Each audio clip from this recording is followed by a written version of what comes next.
Well, hello and welcome to another News Coolum video. I'm actually not going to delay too much. I was able to get out a little bit ahead of work. I'm going to be definitely leaving before 1:30. So it's going to be a pretty long drive. I'm anticipating at least about 12 to 13 hours of driving. I'll fill you guys in on the road. I have my maps loaded. We'll be able to handle any breakdowns in communication. But yeah, so there are going to be some challenges. I have about 600, a little more than that, miles to drive. The charging network for the last 250 to 300 miles is only 100 amp DC fast charging, no 125 amp. So it's going to be slower DC fast charging. I have a net elevation gain of about 5,000 feet. On top of that, I'm going to be driving into what appears to be at least a rainstorm, possibly a thunderstorm. Good news is it's fairly warm right now here, but I don't know that that's going to last. I'm getting out a little bit later than I wanted. It's already 1:20 p.m., so it's time to head out.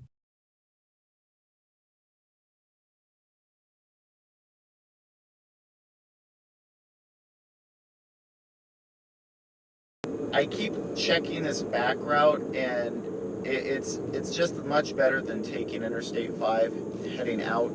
It's about 8 miles shorter,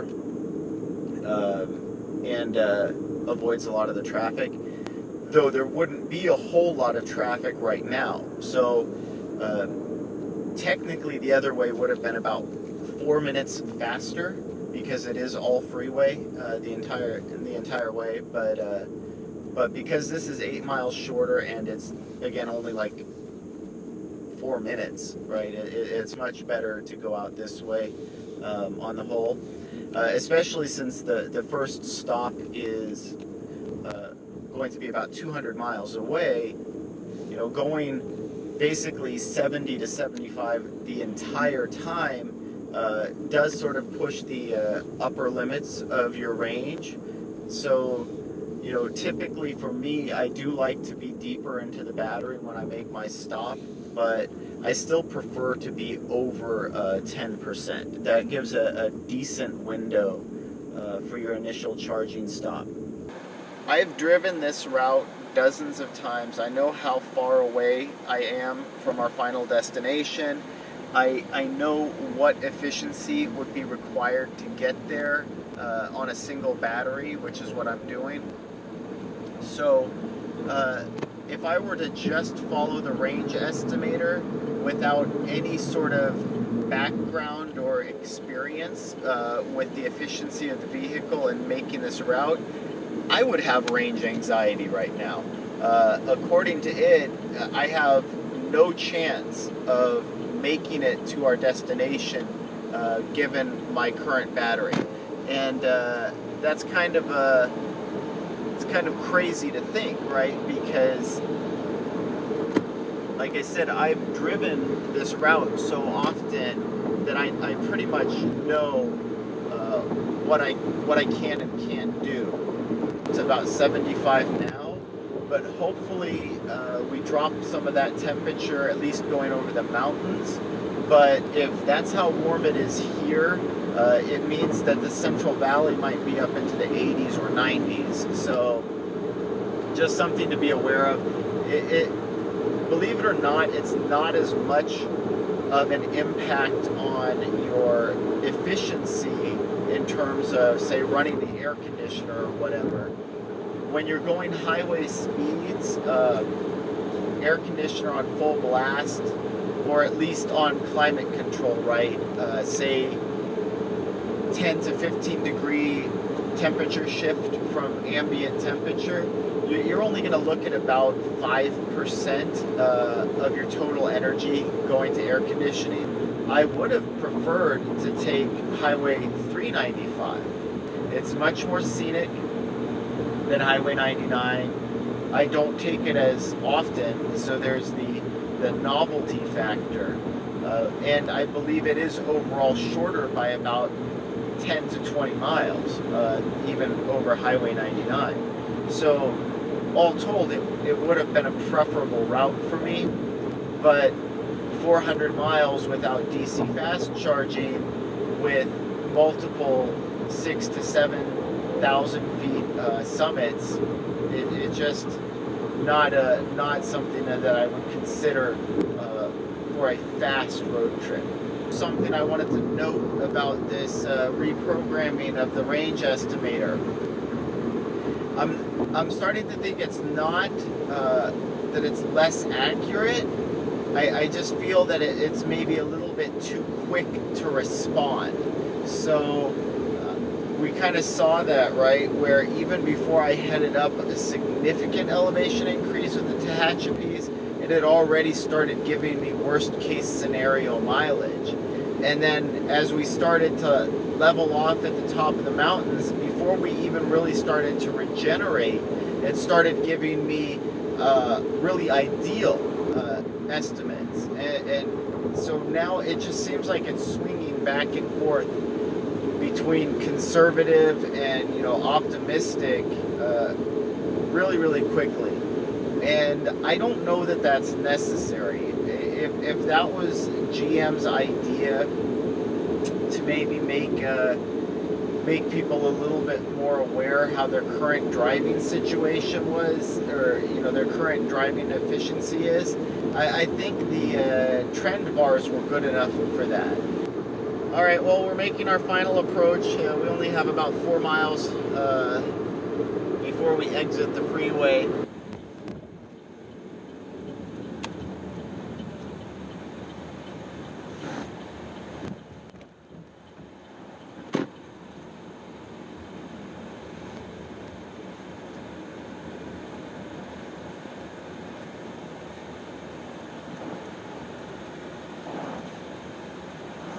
And much ado about nothing.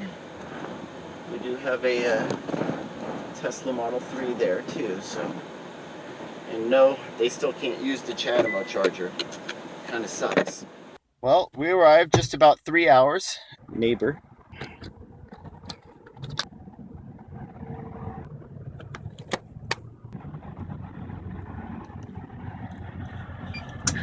Alright, so I'm going to go ahead and check the battery capacity. This should be a 45-minute session.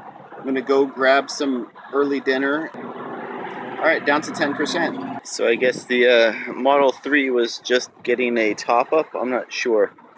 But it is just level 2, so I figured they were staying here for the night, but I guess not. Alright, so we're at 56. Looks like we have about 5 or 6 minutes left to charge. So I might actually just go in and take advantage of the taper and start running the air conditioning. So, I mean, so far we've added 29 kilowatt hours. So not too shabby. So clearly we're still charging. I'm gonna turn on climate control.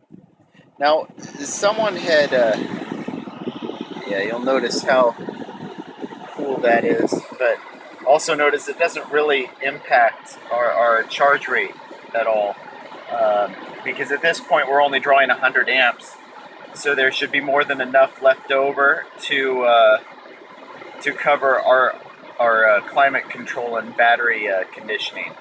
And someone had asked me to do a video maybe where I'm driving more with climate control.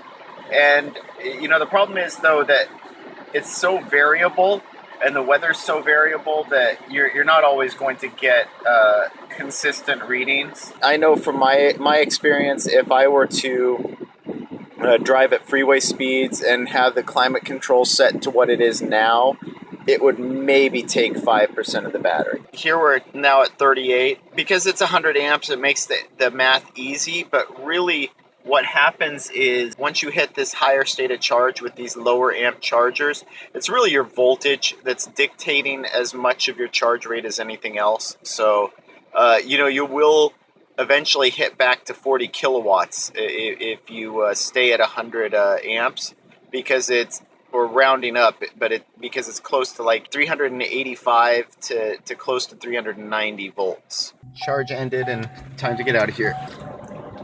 33.08 kilowatt hours added in 45 minutes. Heading out. So the Model 3 took off, which actually surprises me. I would have thought that, using level 2. Now, I do know that Highway 99 is not as friendly of a route for Tesla owners, just because Tesla didn't prioritize it as much. Oh, someone's going to use the charger. So, at least I think they are. I would if I were them. But yeah, Tesla didn't prioritize Highway 99 as much as they did I-5. So I wonder, it's possible, I guess, it could be a desperation charge. It seems a little bit crazy. We had a decent charge session, and our destination now is 114 miles away. I just decided, you know what, it's not going to be worth it to try to make it all the way into it's not going to be worth it to try and make it all the way into Galt. I'd have to stay too long. There's a leaf. Cool. I hope they weren't heading to that charger. They're heading in the wrong direction. But yeah, so this is actually an impressive number of electric vehicles for this part of California, believe it or not. I know San Joaquin Valley has been pushing electric vehicles, but to my knowledge, they haven't really been that effective. I think we're gonna audible. So the more I drive, the more and more this wind is becoming a headwind, and it's actually starting to intensify decently. I've lost 0.1, almost 0.2, I think, miles per kilowatt hour efficiency, and my range estimator was already basically at the minimum, barely showing that I would get to Modesto. So what I'm going to do is I'm going to stop at Applegate Plaza instead. Now, this is a bit of a gamble because there's only one CCS plug. There's only one combo with both CCS and CHAdeMO. There is a second CHAdeMO, but if it's a CCS vehicle or if it's a CHAdeMO vehicle that chooses to use the dual head instead, well, then I'd end up having to wait. But and I don't know that I would just sit around and wait unless they were literally going to be done in like 5 minutes. Ugh. And this wasn't the ideal exit. Thanks a lot, Google Maps. This makes it like I should have just stopped in Modesto. Actually, this does not necessarily seem right. Okay, Google. Okay, Google. Okay, Google.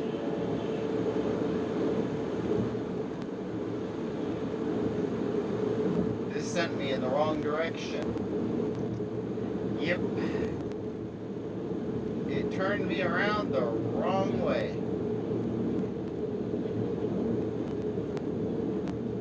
And now I got no phone signal. Okay, Google.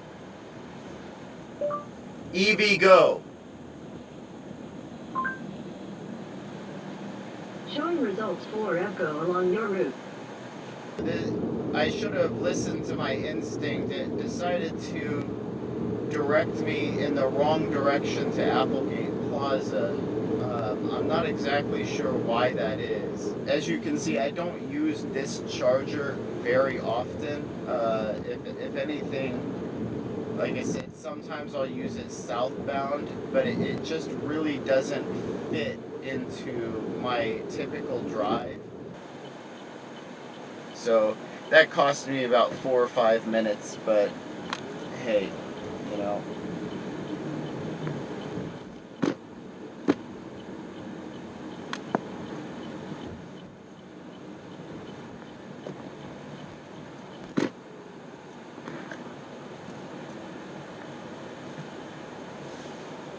And this is exactly what I'm talking about, where if there's a Nissan Leaf, they could take a different charger and they don't. Oh well. Means I'm in less of a rush.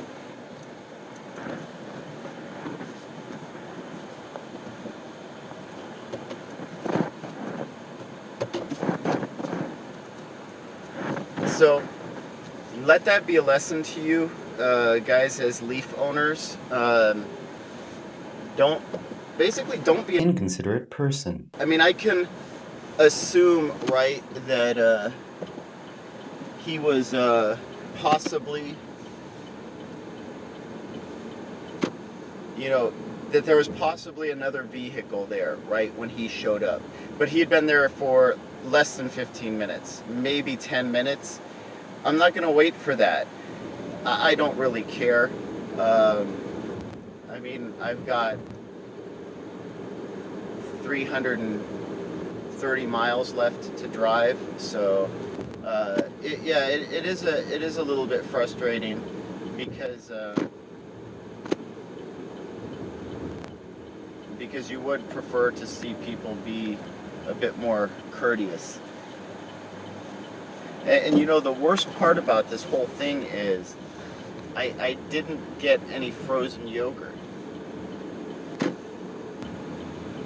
Google Maps decided to send me in the wrong direction. That still wouldn't have helped, though. Like I said, that guy had been there for probably, I think it was about, by the time we had arrived, about 12 minutes. So, whatever. And these winds are shifty enough. Who knows, maybe they'll start to be a tailwind. Yes, there's a lesson to be learned in that. And I sort of saw the expression on the Leaf driver's face as though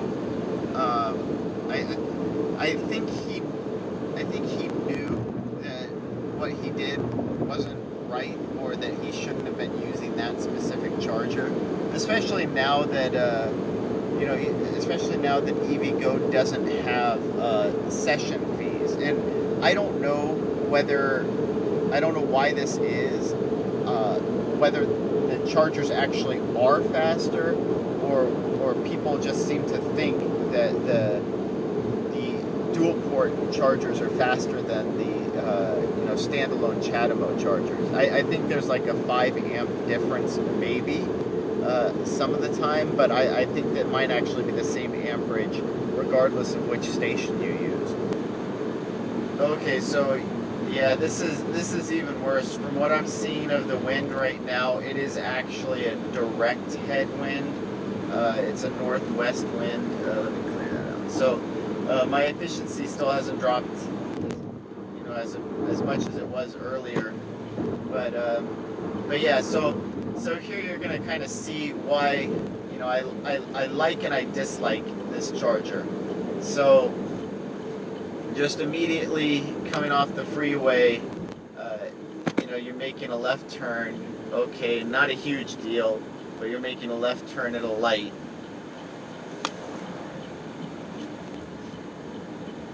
So now, we're moseying on down to our local Ceres charger. But, there's the freeway. We're going on an overpass. And we're driving, and we're still almost a mile away from it. Now, here's what I like about this charger. Once you get here, whew, it's great. Pull right in. And there are 2 chargers, CCS and Chatham. Let's get our charge on. So other than the delay, I guess we're doing okay. We've done 306 miles, and we're 6.5 hours into the drive. Now this is a part I don't like, how far this charger is over here. And for Electrify America, this doesn't help. I know they're saying, oh, well, if these are both pointing the same direction, it will help. It won't help. Should be down to about 10 to 15%. Oh, yep, 9%. Okay, so now you can kind of see why I do and don't like that charger. Now, this is part of the issue of not having accounted for the weather. I didn't realize that I would have a headwind that was this strong for this portion of the drive. So that's going to change some things in terms of my math. Unfortunately, I was really wanting to be to Susanville before 2 a.m. And this headwind could impact that.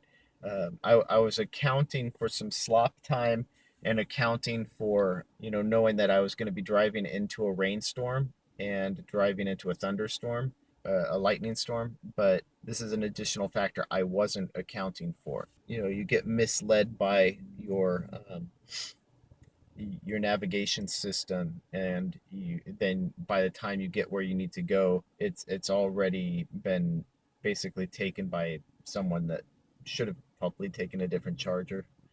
um, then yeah, it's just one little thing after another, but I don't really care. Like I said, we're making relatively good time. 5.5 hours to go 306 miles. So it's worse time than I would normally have made, I think. I would have liked to have been to Galt by now. Okay, so based on what I've seen, I think I know where we're heading. It's about 100 miles out. I'm letting the charge session just continue because here's the issue. I think that charger sort of marks where the 100 amp chargers start. So I might as well charge to 65% here anyway, because it'll actually be a faster charge rate than showing up at a lower state of charge with a 100 amp charger. The other thing is too, these winds, I just don't know. They're blowing fairly hard. It is basically a headwind for me for now, which is going to be an issue. Yeah, I'm gonna have to figure this out because it could affect my efficiency. We're just over 6 hours into the trip now. We're up to a decent charge level. The good thing is if I can get past this headwind, it might actually shift into a tailwind. That's sort of how the winds work in California. So anyway, looks like the charge session ended.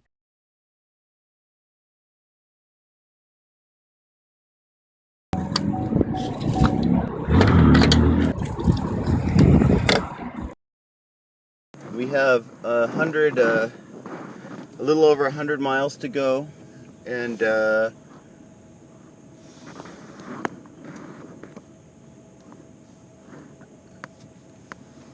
that's still more than our min range estimator, but it shouldn't be too bad.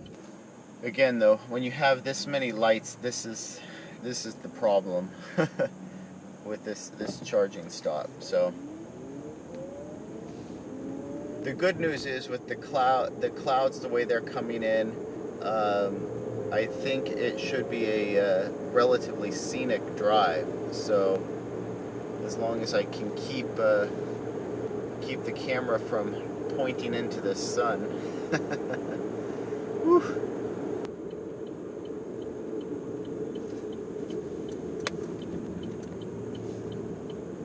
But again, yeah, so I went ahead and just continued to charge even though it went all the way up into 65%.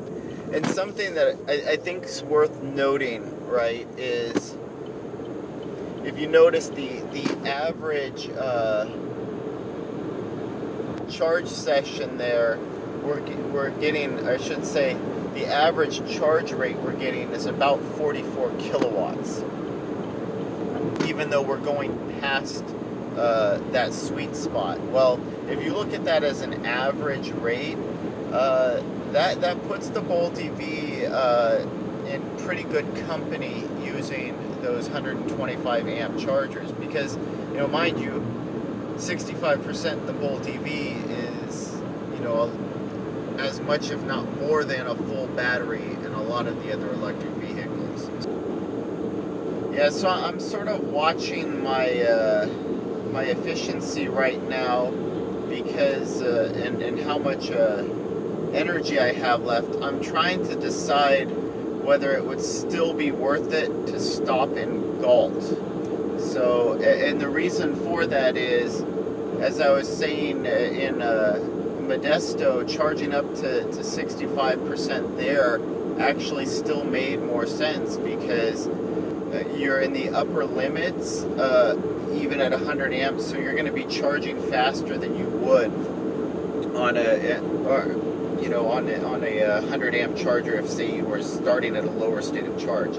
So what I'm considering right now is I'm about 10 to 15% below where the taper point is. So is it worth it to stop in Galt for just a few minutes, probably 15, top up my charge at a higher rate? I don't know if it's worth the slop time. It might be nice just to stop to get out of the vehicle and plan my route a little bit more, but I don't know that it's necessary. I've also never been here, I think, at this point in time during the day, so I really don't know. It could be much more crowded with people and electric vehicles. Normally I try to be much more off-peak times. So, and I don't know if they're still doing construction. I think they are. Though I think you technically could have gone through anyway. You used to be able to drive through the parking lot, but I think at this point, the construction, they had blocked it off for a little while, and either way, I think it's just faster to go this route, and you basically want to turn in at the gas station, at the Rayleigh's gas station here.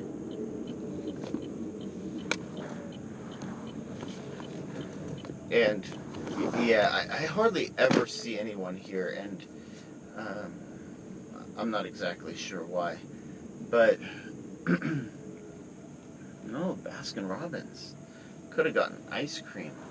I don't think so. Anyway, so this will be a relatively quick stop, I hope. All right, a little over 7 hours in and 362 miles in. All right, so here's the plan. I'm going to just continue charging here for a little bit. It turns out there's another charger that I had originally mapped out when I was first planning this trip. It's technically in Rockland, but it's a green lots charger. In some ways, I'm fine with doing it this way. This is a more conservative approach. There are two chargers here. I don't know how frequently used that green lots charger is. The thing to consider, right, with this trip is I'm heading up over into Reno, and Reno isn't necessarily that high in elevation, but the summit that you have to crest over is about 6,000 feet. When you're in an electric vehicle, you have to account for that energy loss, because it does represent a significant portion of your overall energy. So in the Bolt EV, conservative estimates on how much energy it should take are about 1.5 kilowatt hours for every 1,000 feet of elevation that you need to increase. I have extra load and everything else in here too, so that could affect things. So going up 6,000 feet, that's about 9 kilowatt hours extra that you need. And when you consider the capacity of the Bolt EV's battery, right, you're already talking about a significant portion. You do need to make sure you have that extra juice in the battery going up the hill. Now, if you're just going up and then coming back down the other side, it's no big deal. For me, the net elevation gain for this entire trip is going to be about 5,000 feet. So once I crest over the top and come back down again, I'm not actually coming back down that far. So I'm only gaining maybe 1,000 to 1,500 feet elevation back. So really, I'm not going to recoup much energy. Hopefully, I can charge up once in Colfax, and that should be enough to get to Truckee. All right, so the charging rate just went down 68% according to this in 30 minutes, almost exactly. Wow, pretty cool. So an average charge rate again of just under 44 kilowatts. And we're on our way to Colfax. I think we no longer have a headwind or a strong crosswind. Now it might be mostly at our back, hopefully, but this is where the elevation change starts, so that'll eat into things as well. But we only have 37 miles to go before we stop at Colfax. Yeah, this is it. Google Maps still sometimes, I think they lag a little bit. All of that. Alright, let's see. Nothing like regen on demand paddle. This is the joys of trying to find a charger you've never been to before. Why is this saying... I think this led me astray again. No? Yeah, Google Maps is sometimes... it sometimes lags, I noticed. Really? Where are we going? I don't think it knows where it wants me to go. It was directing me down a dirt driveway, so I don't think that's where I was supposed to go. I don't think you know where I am. Google is having some problem. I think part of it is it told me to turn left and when I should have turned right. Yeah, these are completely different. Okay, I think I know what they did. They didn't realize that there was an intersection. So basically, they expected me to come to a fork in the road and take it. Maybe they thought I could take the train tracks. Maybe that's what it was. Alright. We're here. About 9 hours on the road so far. This is a nice station, though.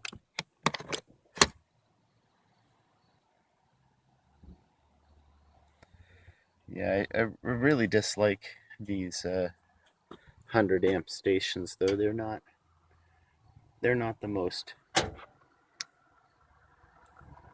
compelling.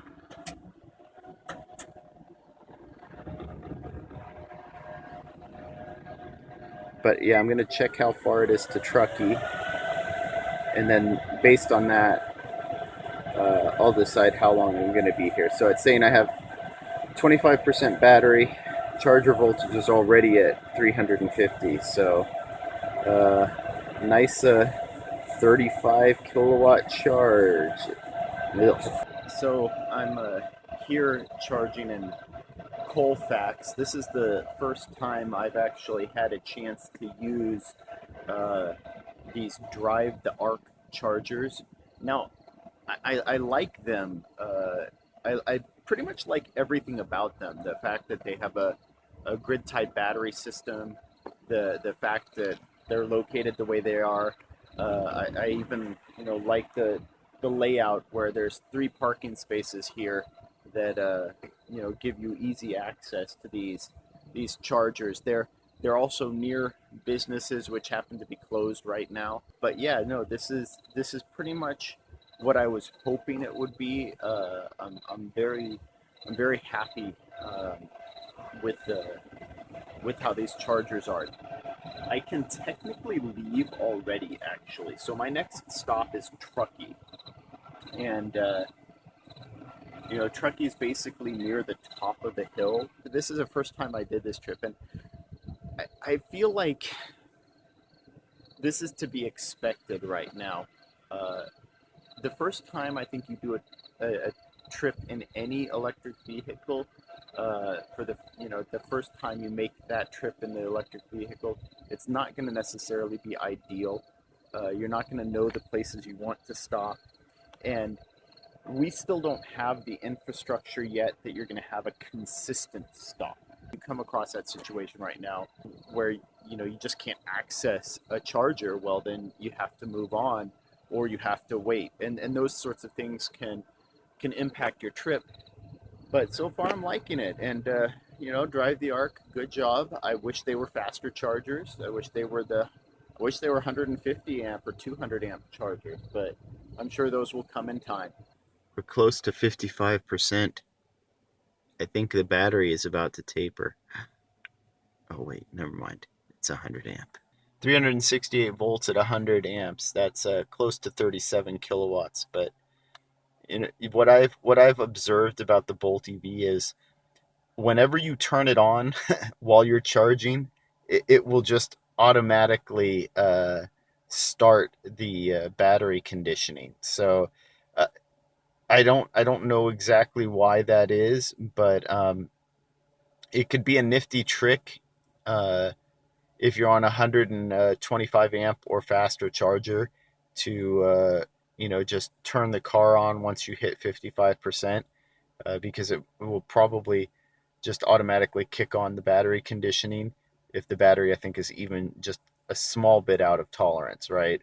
I think it has much more flexibility when the car is off for whatever reason. So the charge rate dropped down, and we're not going to waste any more time.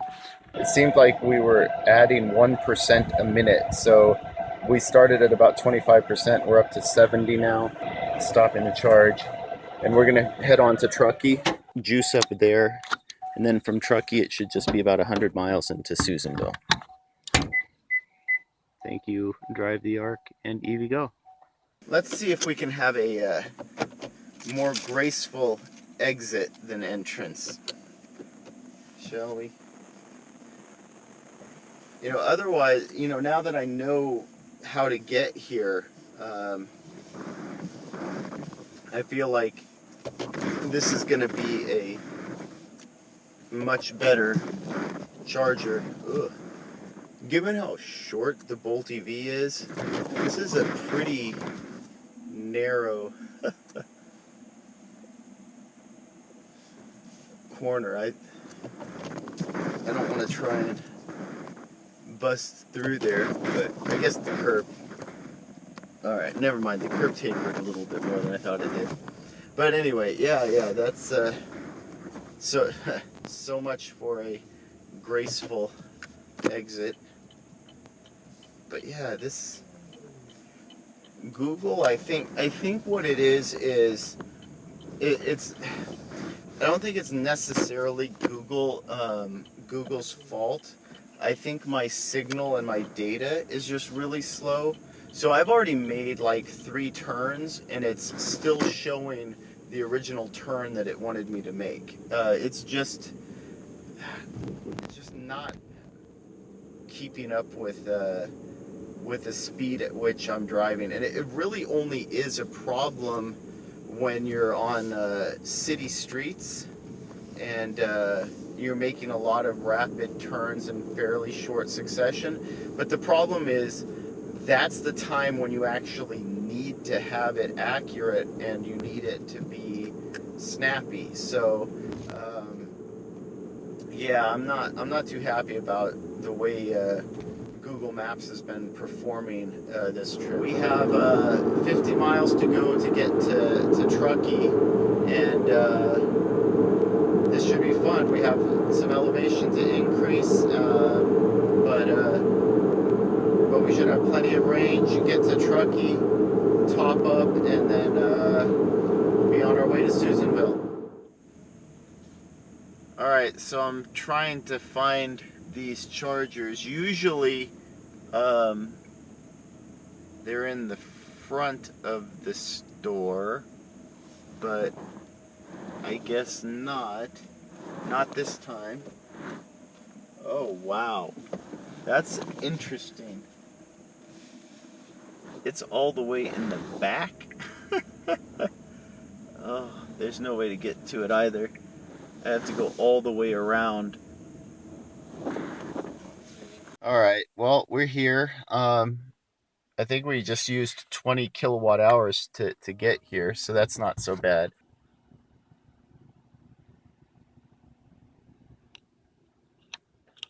Okay, well, that was weird. I'm used to an audible beep to let you know, but so I'll only go up to 65% here, but if Colfax was representative, I can expect to get 1% per minute. So yeah, this will be about a 30-minute session. But this is just bad. This is wrong. So either you go down that long alley, which you can't see because it's a dark alley, You come down the long alley we just came down. At least we have a second charger. But then this is where everybody else gets to be, right? So, I mean, at least you're not going to get iced, but holy cow, that's an inconvenient stuck out at the back of the barn. You know, overall, my thoughts on this Truckee site are, well, I like it a lot less than the Colfax site. It's nice that there are businesses nearby, um, but you're in the back of an alley. At least it's well lit, and I don't think anybody's going to bother you in Truckee. But it's only a 35 kilowatt chargers. They're only 100 amp chargers. At least there are two of them, and they're both dual head. But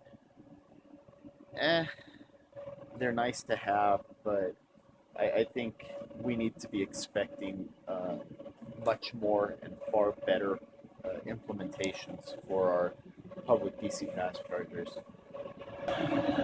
So at the defogger, yep, up to 85 amps, even though it's now at 69% battery. So yeah, it's sucking lots of juice. You know, I thought the one benefit of running a little bit late was I would miss the storms, but no, we're already getting pelted with fairly, large raindrops. These were thunderstorms too, so I'm really hoping there's no hail included in them. Yeah, I don't need to hit any hail, and I don't need to drive through any hail. Hail. I just want to get my room as quickly as possible as well. So, the Bolt EV will probably take about 7 hours to recharge to full. I'm going to take probably about 9.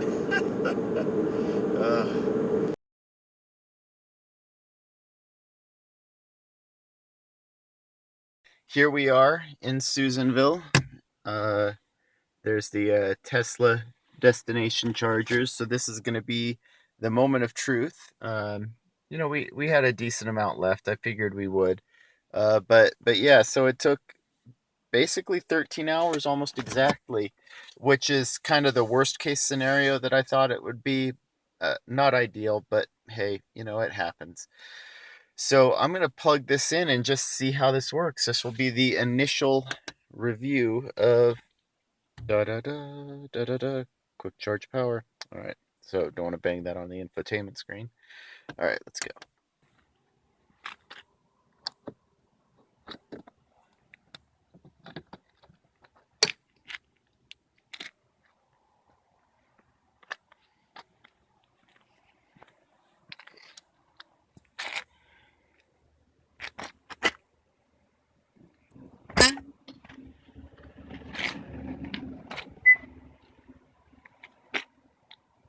Oops.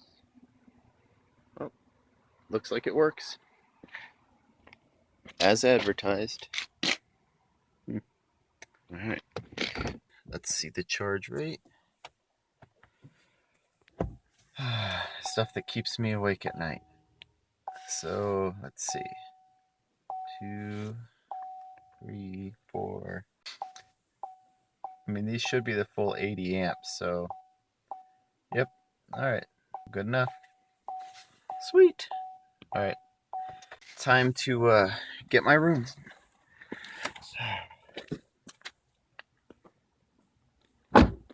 We're here in Susanville. This is sort of how the trip went. The rain is actually going to persist through tomorrow, it sounds like now. But luckily, we missed sort of the lightning and thunderstorms. All told, the trip went pretty well. I want to just put things into perspective because, we're here charging at this Tesla destination charger.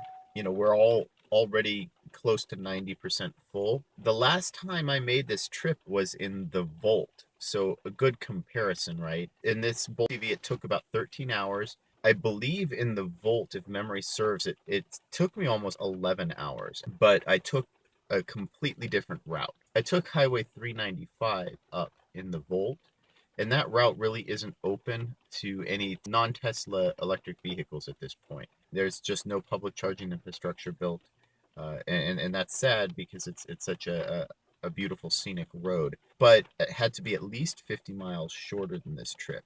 So for me coming from Ventura County, this was 605 miles to get here to Susanville, and that took about 13 hours heading up toward Reno.